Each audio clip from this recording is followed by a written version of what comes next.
Leaders probably need a place to park. I mean, so you're a leader, what do you get? Bunch of headaches, maybe a little bit of pay. Who wants that job? I mean, just seriously. So you need some ability to go ahead and have something, a place to park. Now, we've seen doctors that, I think this is really important, you've seen doctors that created they went, we need to have a call center. Already the wrong thinking, because as soon as you call it a call center, who would want to work there? So they got a call center and space for the executives, separate. So here's one that I saw built. Call center, bunch of tiny little cubicles. Can you move the drawing up a little bit? Sure, I can. Okay, so you've got call center. What are we doing here? 1 sec. Call center, bunch of tiny little cubicles.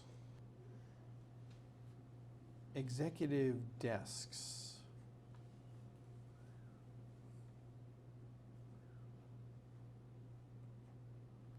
All right, so you've got this. So these people have these desks that they can put their feet up on, okay, in this big open space, and you know, entry here. And these people are here, if they're lucky, 20, 30 minutes a day. They happen to be, they're out on the floor here, but the people down here don't see them when they're down here because they're assisting. You're covering for somebody, you're the hygiene team lead, but actually half the time you're covering for somebody that's out sick or on maternity leave or whatever. But the people down here don't know, they think you're up here with your feet up on the desk. So the people that aren't executives think the executives are just hanging around. The executives aren't here, and these people are stuffed into a little like box. A little visual. These people are here all day. So in this situation where a doctor designed this for himself, we didn't have anything to do with it. What we did was we flipped this. So these people get these desks, and these people who only just need a place to go ahead and meditate for a few minutes so they don't bust a vein, get to come up here and sit at one of these and they're fine, okay? They can park their stuff, the coffee that they don't get to drink, and go down to the floor where they belong. So that's just, hopefully that orients a little bit of thinking about how to create those spaces. That makes sense?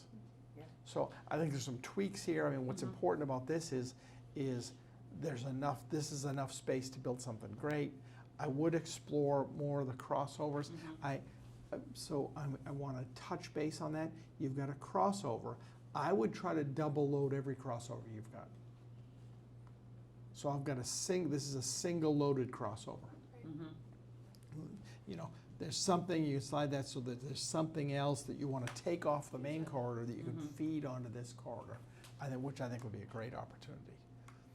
And let's continue to explore that, because that is a new thing for these bigger offices that they could take advantage of.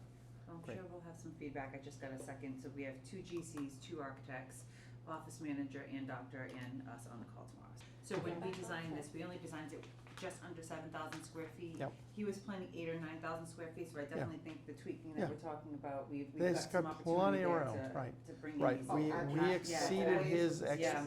expectation by miles, okay? So it's so many miles ahead, and we got to get the contractors on board to go ahead and understand this is going to be simpler, faster than they've ever experienced. If they've got dental experience, this will be easier. Okay, great. Thank you, guys. Thank you.